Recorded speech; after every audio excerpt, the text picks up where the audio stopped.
तेजस्विनावधीतमस्तु मा विद्विषावहै। ॐ शान्ति शान्ति शान्तिः।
We are looking at the report file for synthesis using Synplify tool, and we will continue from where we left.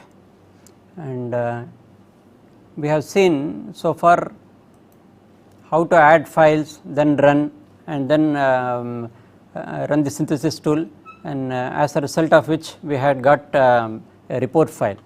And so we have been analyzing the report file. So what is really required for our design, only that we are covering. There may be so many hundreds of reports made there, and which you may not really require immediately. Gradually you can add to your knowledge, and what is absolutely required from my experience, only that I am trying to give you. And you have any question? Can suppose halfway through the report file, yes. or halfway through the design, I find that my chip is not adequate. Can I go back and change it and do the whole thing once over? Suppose you have mapped onto a particular device, and your design has outgrown that device. So what do you do for that?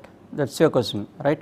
So let us say you have chosen a gate of 600,000 capacity, and you find that that's not adequate. So you can remap, and you have also done the hardware everything as I mentioned earlier. So what do we do? Are we crippled by this? No. So why? The reason is, so we have different devices with the same package with a higher capacity.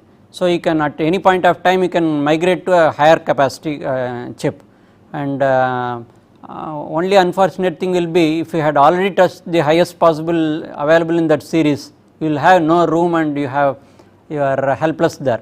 So only way that you can be saved is new device coming in future times. So even then it will be done. Only thing is your design will get stalled. So that is the only situation that you will have to face. So is your question answered? You have another? Just for a rough estimate, Yeah. Could you tell me how much image processing implementation, how many gates will it take, and how many gates with let's say MPEG implementation take, just to have a rough idea? Okay. See, in my experience I have done what you have mentioned.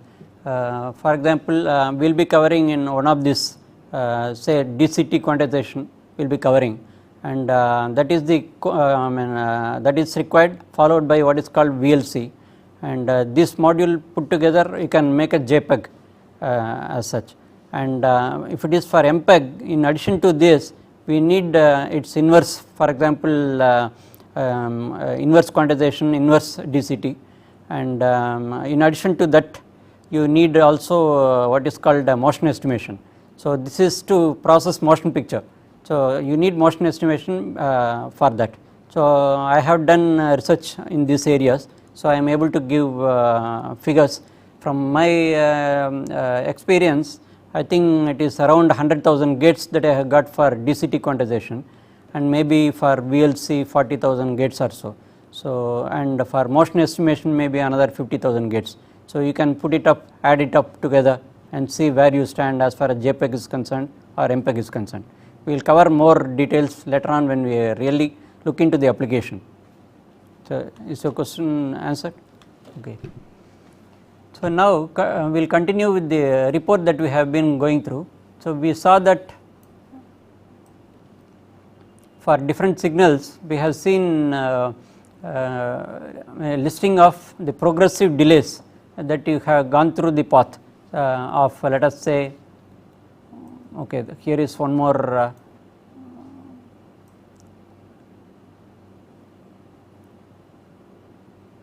we will take another typical thing, signal,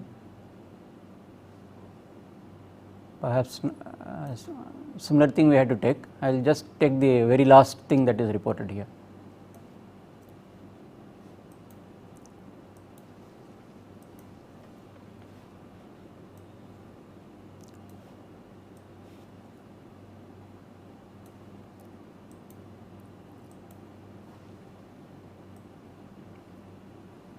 So, this signal is actually number 2 in the same example that we had seen earlier, and we have that arrival time and delay. The start point is number 2, here also it happens to be 0th bit here, and so it reports only the critical phases, I mean of different signals, right, or the worst case delays that have been encountered. And here it says non-critical because the slack time is positive here. So, if it is negative only, it becomes critical because it is unable to meet your constraints. And once again you can see for net this no delay. So, what is this one? Let us see what.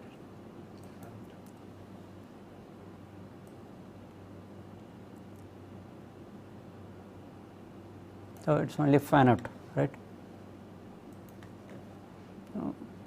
So, fan out, you know, it's a number of additional inputs that you can connect to a particular output of any particular cell or gate, and so you have here input buffers and then LUTs, then mux, 2 input mux, then one exclusive OR gate is there. And you can see that independent delays are mentioned here, and corresponding cumulative delays, rather the propagation delays are also listed here. So, finally, when you come to the end, you see so many mux are being used. So, the characteristics of the FPGA is basically 2 input mux, and LUT is used in plenty, and often you, and then of course input buffer, output buffers will be there, and they are mainly for connecting to the actual external world, so to the pins of the device. And in addition to that, you may have some exclusive OR gates like this, right, and so the majority you see will be the mux and LUTs. And LUT also, they come as 4 input LUTs. It is equivalent to having a ROM or simply a truth table of 4 input. That means 4 2 to the power of 4 means 16 such words you can have. So, yeah. Did you mention before that we have control over the IO pins? Yes. Where do you define that? You do not define it here, you do it only in place and route. When we come to place and route, so we have seen earlier frequency operation as the one of the constraints. So, another constraint is the pin. So, for example, if you do not mention which signal to be connected to which pin, so it will do so by default.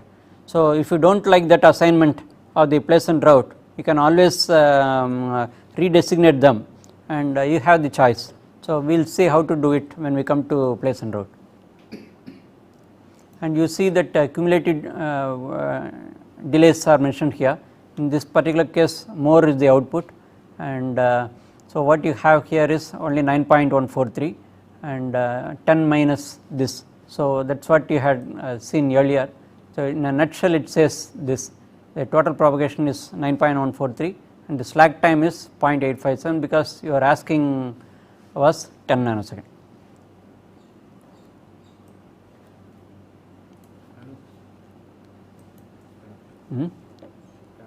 Fan out I have already mentioned.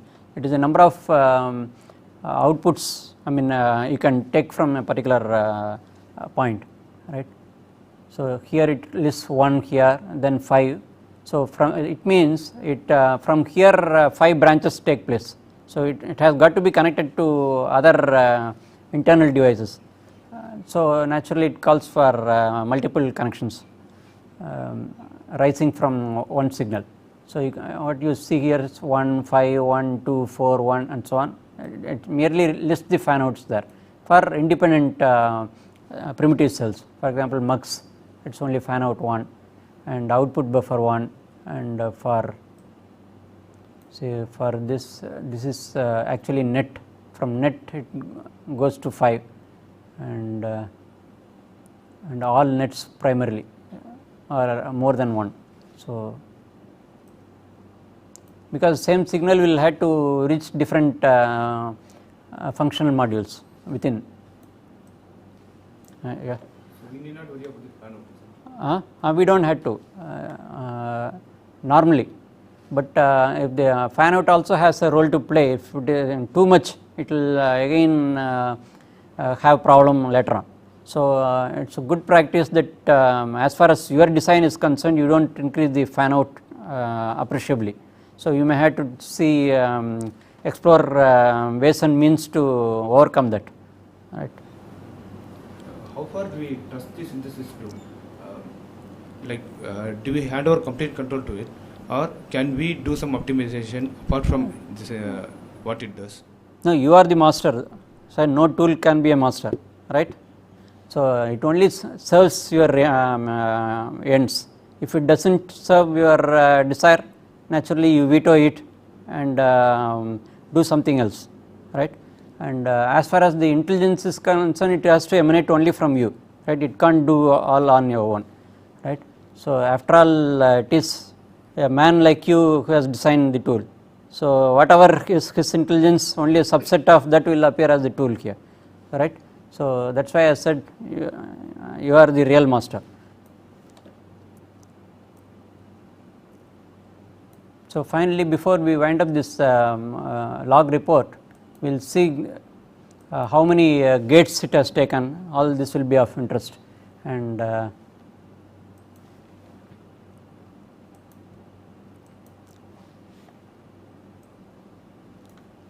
so this is final timing report, and this is the module that we have had, and what device we have mapped, that is also listed here. So, it is XCV 600 EHQ. So, this is one type of package, and E stands for this vertex E. This is vertex E, and that is the latest thing available in Xilinx, and there are higher capacities we have seen earlier, and I think it is 3200, that means 3.2 million gates. In fact, it is more than 3.5, almost touching 4 million gates. In addition to that, there will be RAM as well.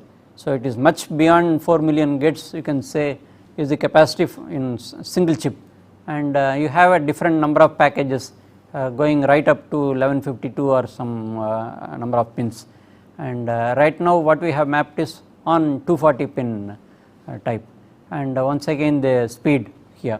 So, the higher the number, higher the speed you get. So, had we run this same thing with a lower one, we could have seen how much speed it would have given. So, I think we will consider that, doing that. So, now here it reports not only the device, but also what the primitive cells that has been used in the FPGA. For example, we have already seen that it has used MUX, and how many times this MUX have been used is listed here. So, it 37 times it has used here, and exclusive OR gates 7 times, and MUX there are some slight changes. What they are we can have a look later on, and one more variety of MUX is available here, and they are all listed here. 7, 5, 2, and of course ground is not a component as such. And then some, in addition to this, you need input buffer, that is for all input pins are not directly taken, but only through buffers for obvious reasons, and especially from fan out consideration. Internally it has to be mapped onto several other internal devices.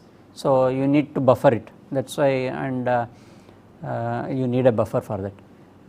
Especially that is coming from outside world, you have always to buffer, and perhaps even noise margin may improve, and if it is especially Schmidt trigger, it may improve, but I am not sure whether they have a Schmidt trigger as input.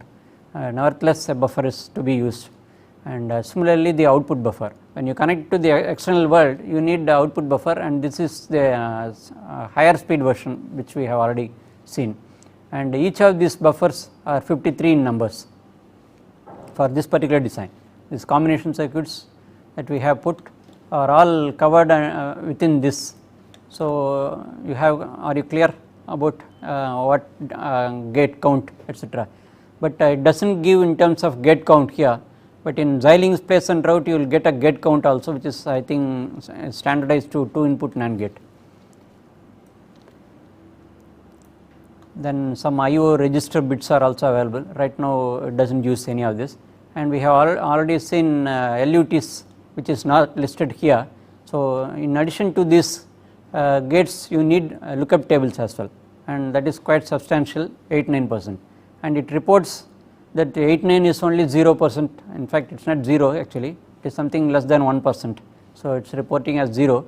So actually how many such will be available, we will have to look into the vendor data sheet as to how many LUTs you can have, and or in place and route it may report that as well, out of how many, right. And once this mapping is successful, it reports that it is successful, and how much time it took for processing, whether be it real time or CPU time, it reports this here.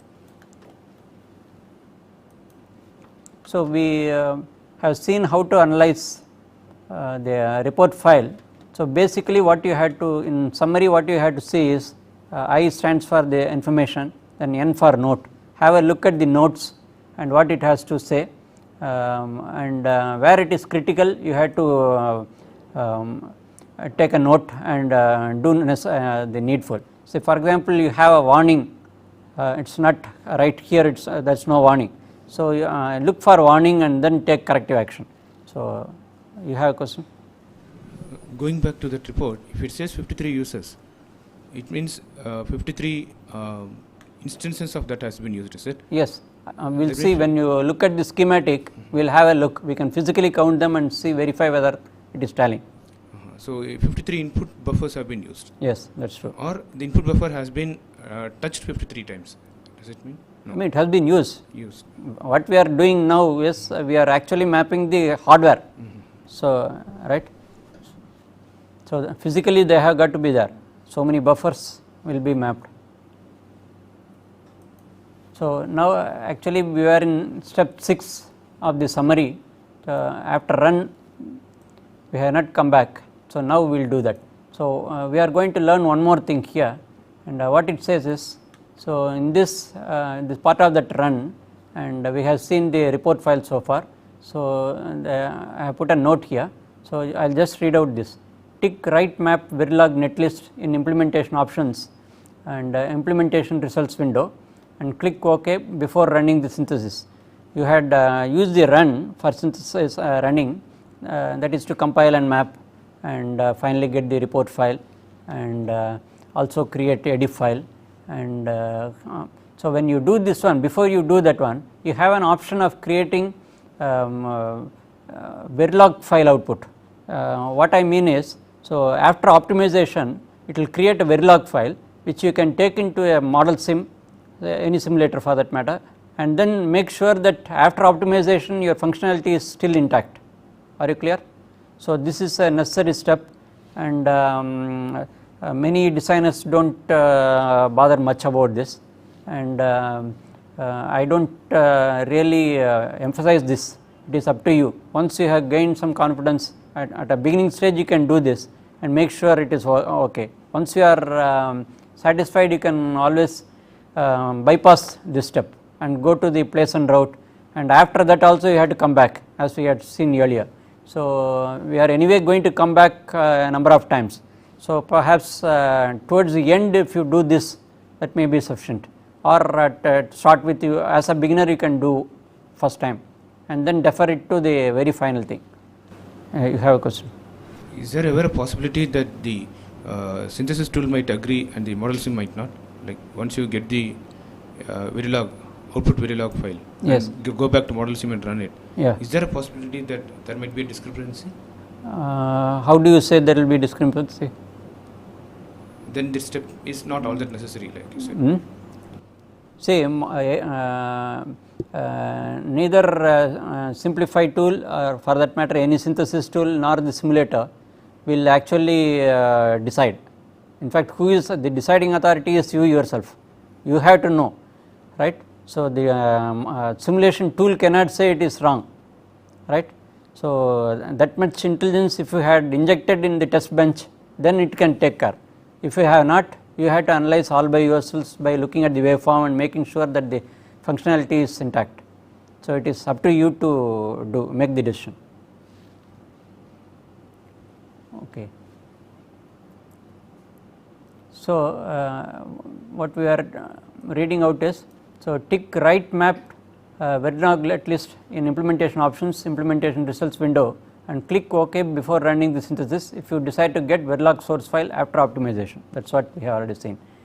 You can use this file in model sim simulator to check the functionality again to make sure that synthesis tool has optimized correctly, right.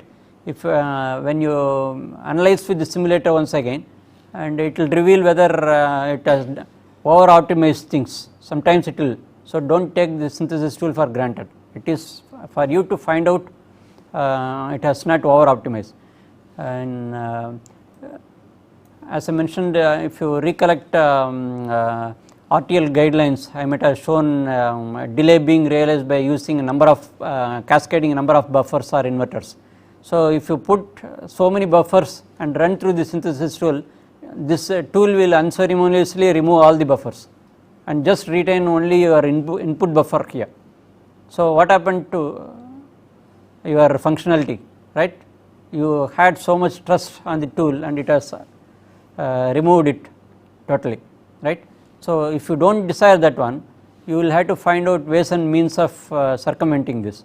It may be difficult, especially with that sort of thing which I have mentioned. So, it may be difficult and synthesis tool will remove it deliberately. So, you have to be on alert, and that is found only if you go through this take back this optimized.v file and find out whether the functionality has not changed. So, the next step is, I have one more question.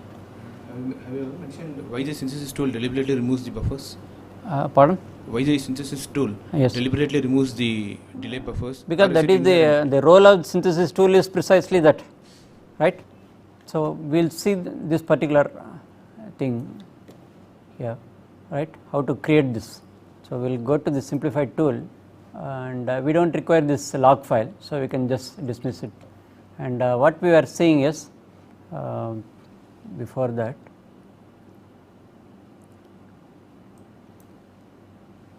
okay, the window is here. I will just show this zoomed version.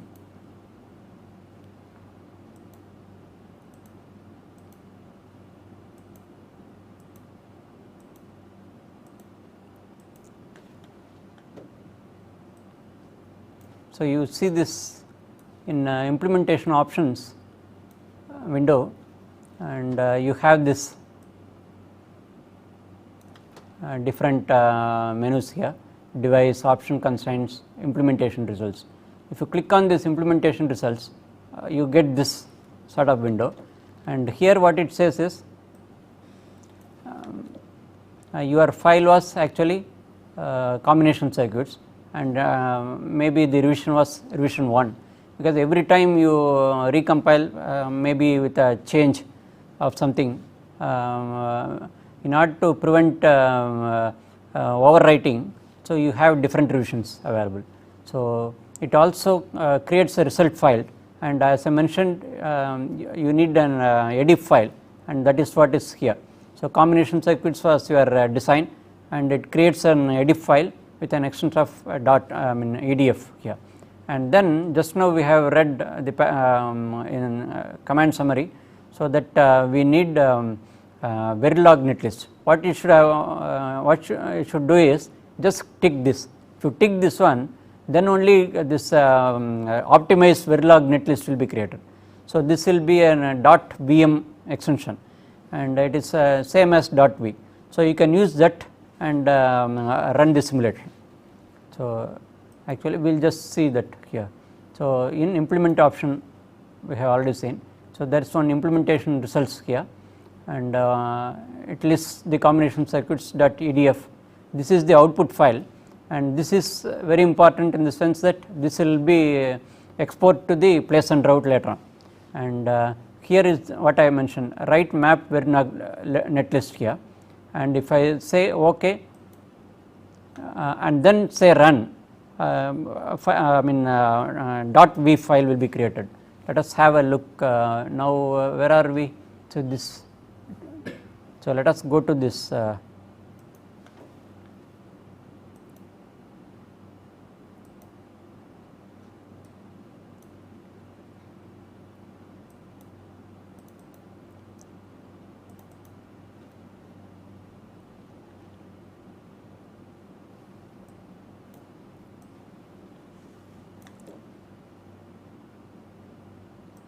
will just put details so that it will be easier.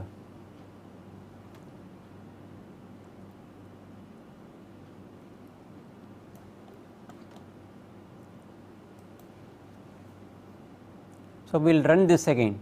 So, add file we do not have to give because it is the same design file that we have.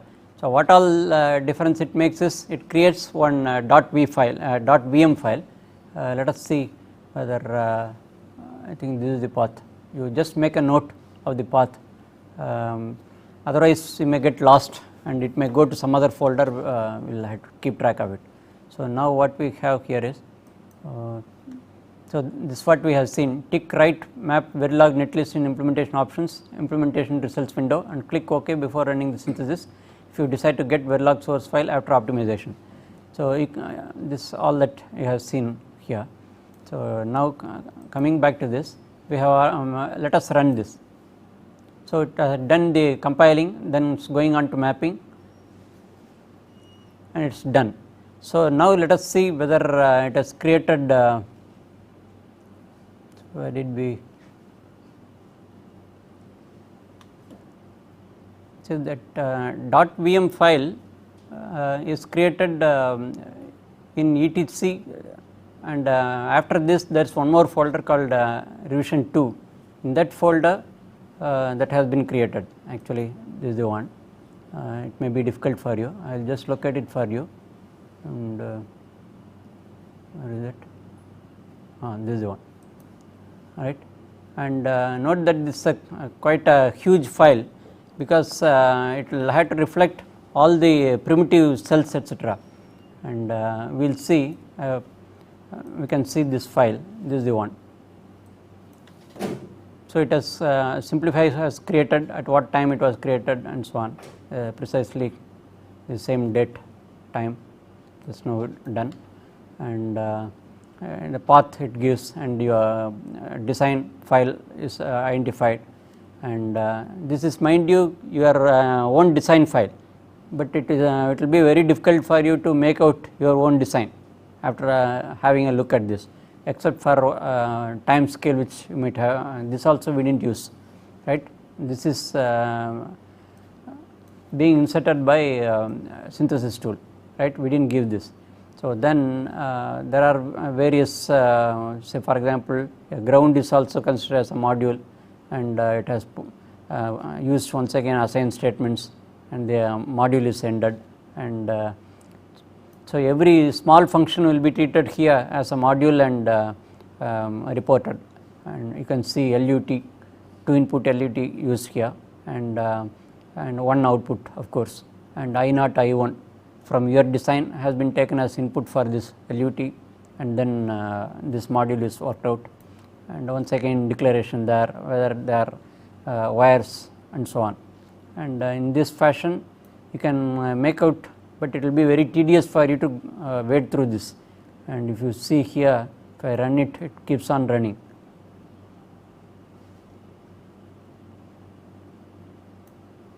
You see everywhere it is same LUT2 or LUT4 or LUT3.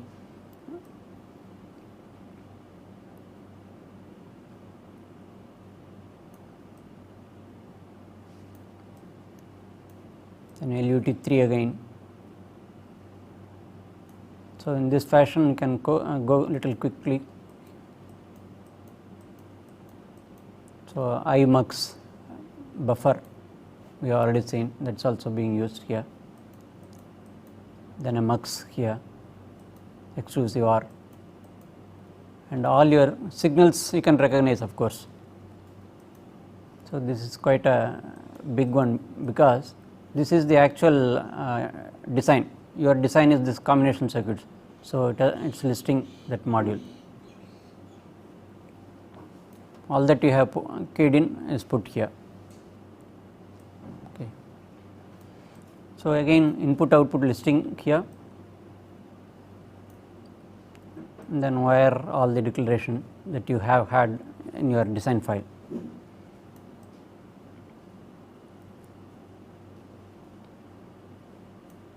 So, once again you see LUT4, LUT3 used.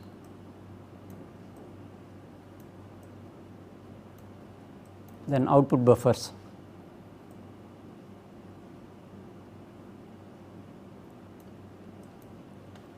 So, finally it ends with some mux. So, by now you would be clear as to what FPGA contains basically. The basic components obviously are mux, then LUT 2 inputs, 3 inputs, 4 inputs, and then there are few versions of mux, and then this is purely a combination circuit. So, you did not see any D flip flops etc. If you see sequential circuits you can view those, and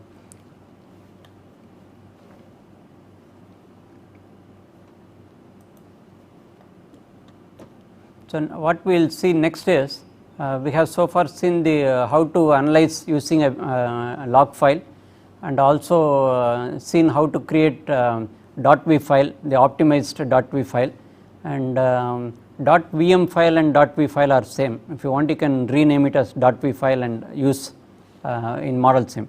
Model Sim, whatever you had done earlier with the your design, you can do precisely the same thing with optimized .v file, and make sure that the functionality is not changed, and that will confirm the optimization has taken place in the right way. And next thing is it also gives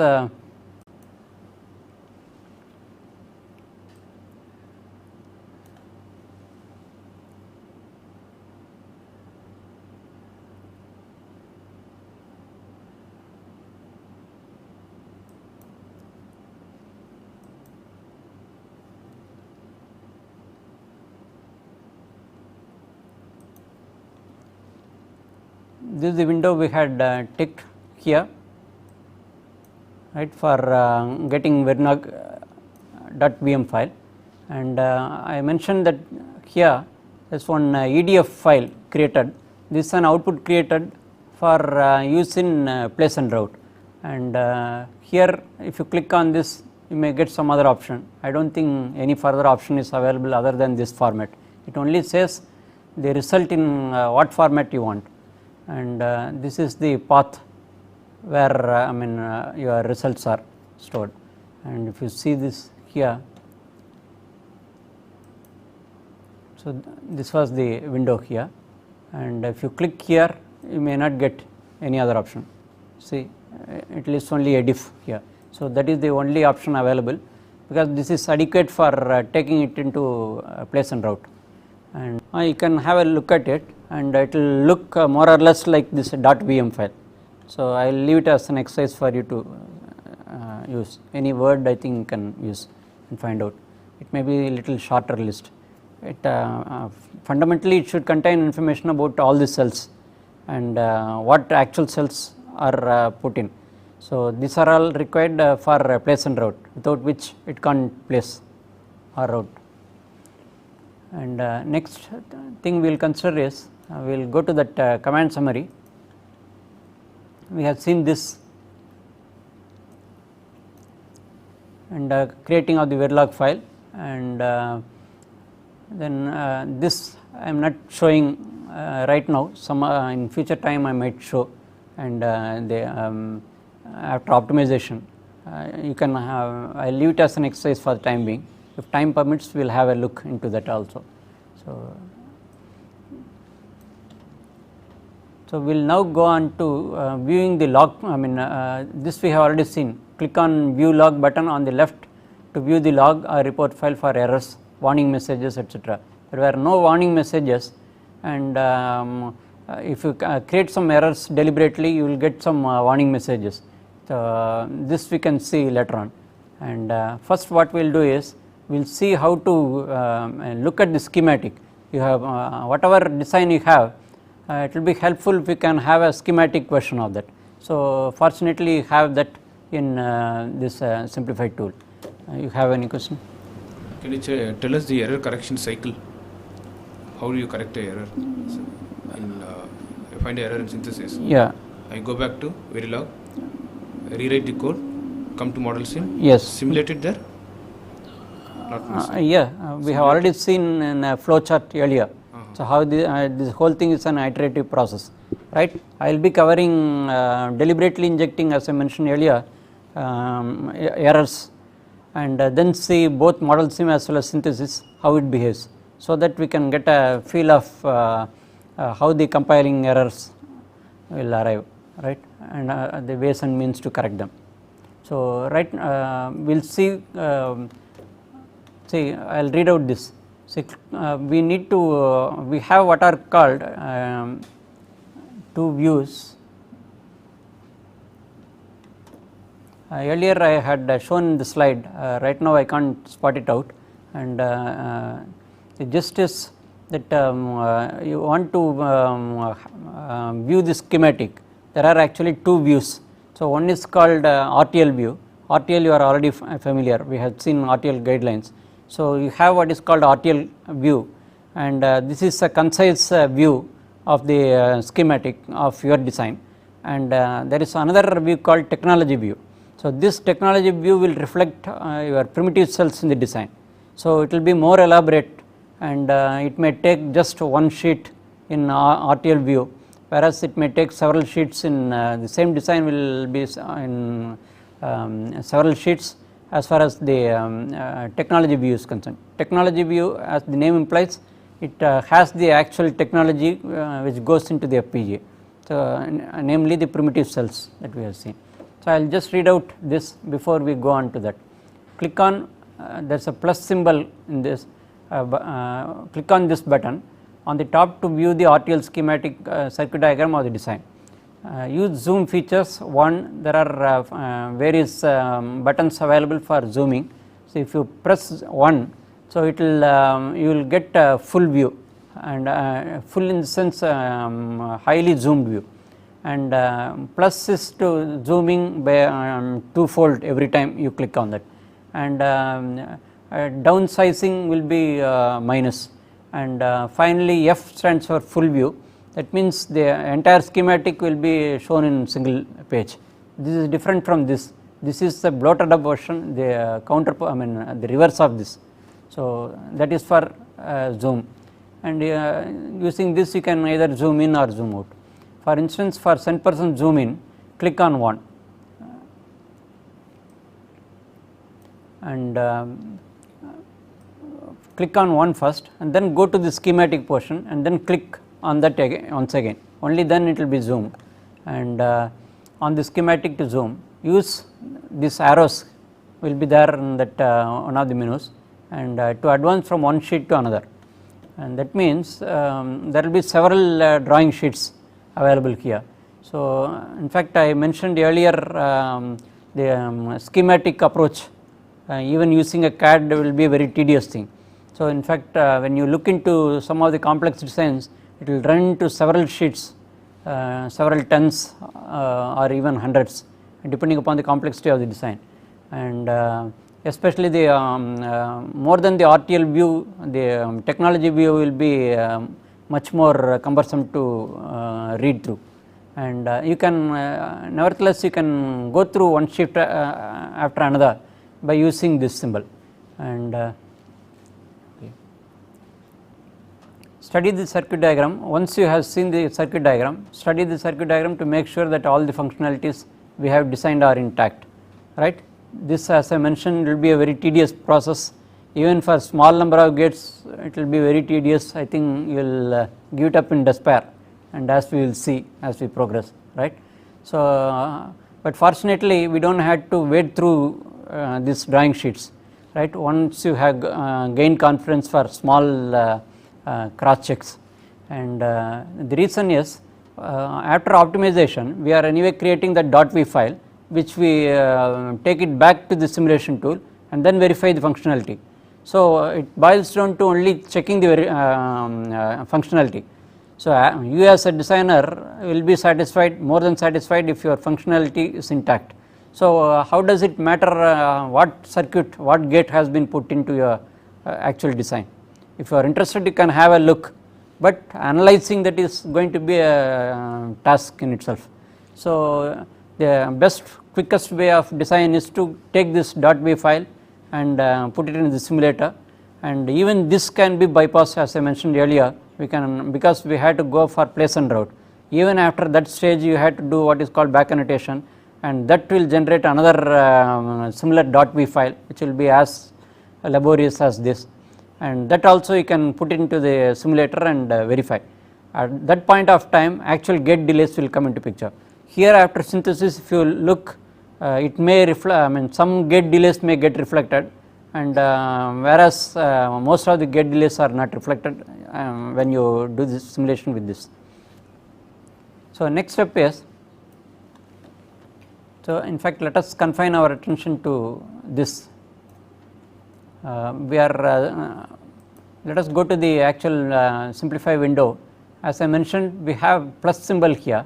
If you press this one, you should get the schematic of your design. Your design is combination circuits. I will just press this, right. You have the entire circuit here. This is RTL, and if you see, it is not complete actually. Here if you see, I will read it for you. This is called sheet 1 of 2. That means there are 2 sheets here, and I also mentioned that you can go from one sheet to another. See, there is a symbol here.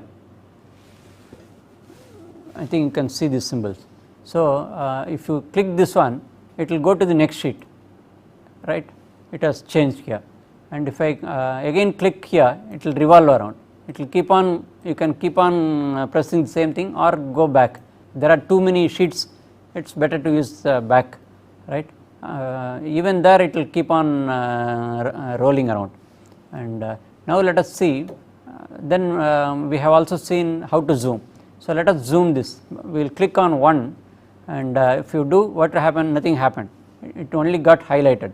So, if you want to really zoom, you take your cursor inside the schematic and then press that. Now, you see it is completely zoomed. Can you see it clearly on the monitor? Right.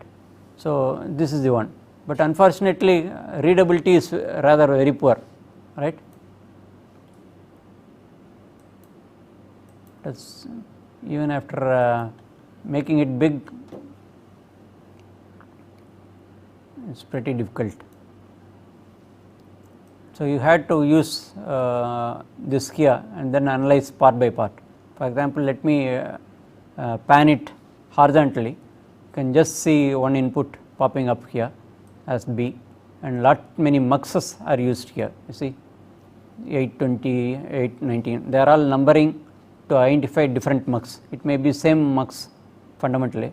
So, it is nothing but a gate here with a bubble here to denote inverter, and you see that it is mux. So, what you have seen as the primitive cells in the report or in rather in that .vm file, that's here it reflects as the actual circuit here. So you can see D6, D5 are all the outputs that we had in our design, and you can see this mux 8, then D5, then ABC are the inputs. So all are listed here, and F10, F11, F12, and so you can have D4, D3, and D2, D1, F2, D0, then sum here, right. In some places, I mean, these are all the numbers. You had 2 numbers compared, that's here, and it's a 8-bit here. And if you are not happy with this zoom, you can zoom further also.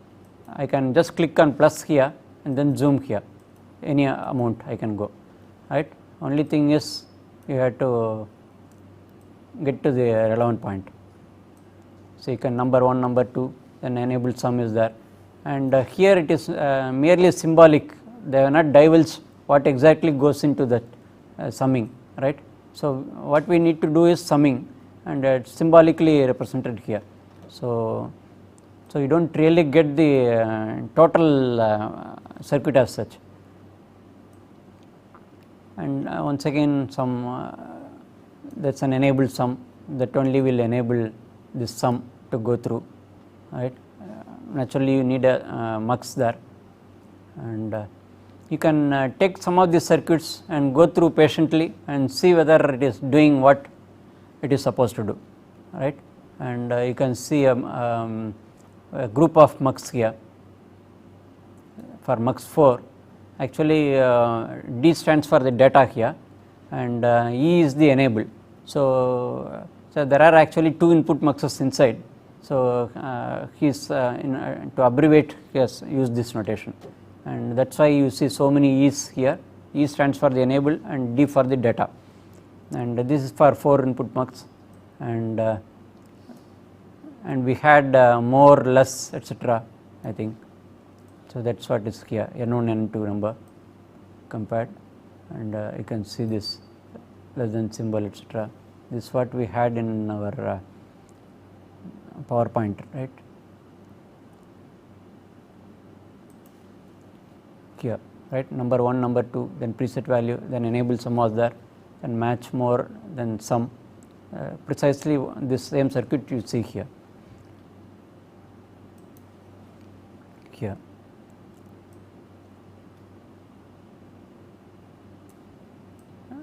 And you can go on to the next, okay, F1 is there. Let us see just one simple case, whether what we had put here is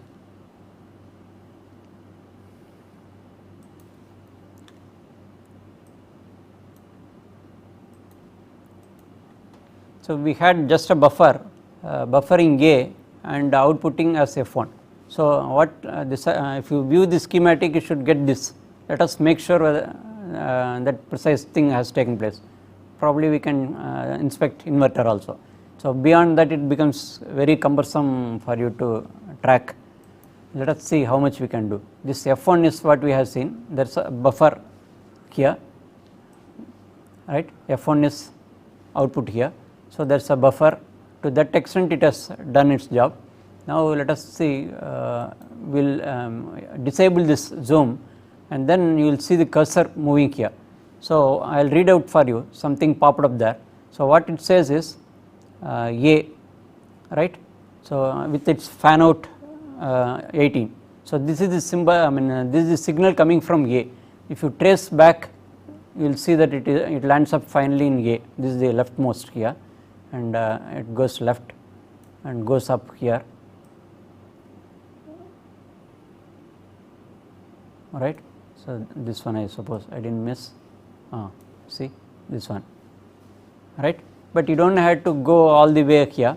So in order to help you go to the relevant thing, you just put at any point of here.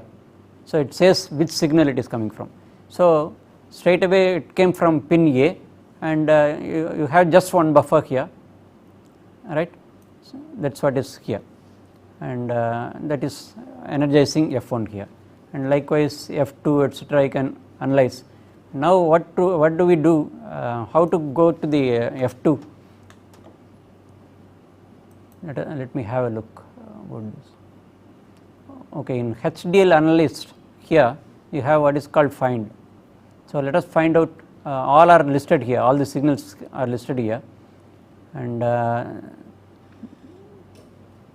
what we want is say F2, F1 is here, F2 is here, right. Let us see what happens. We just say click this arrow here and let us see whether it has gone there, right. It has gone to that. So, you can use HDL analyst and then go on to click on the decide signal and then click this symbol here, one arrow here, and immediately it will go to that point, and you see that you can remove that if you want, and color also will change here when compared to the other one, right. Do you see a change of color, right. So, you can go through that and find out, and once, as I said, there is an inverter here, and this signal is A and this signal is F2, that is what we want, and this is how you analyze, and as I said, you do not have to go through such a laborious way of analysis because you have a .vm file created, right. So, we will continue with technology view in the next class. Thank you.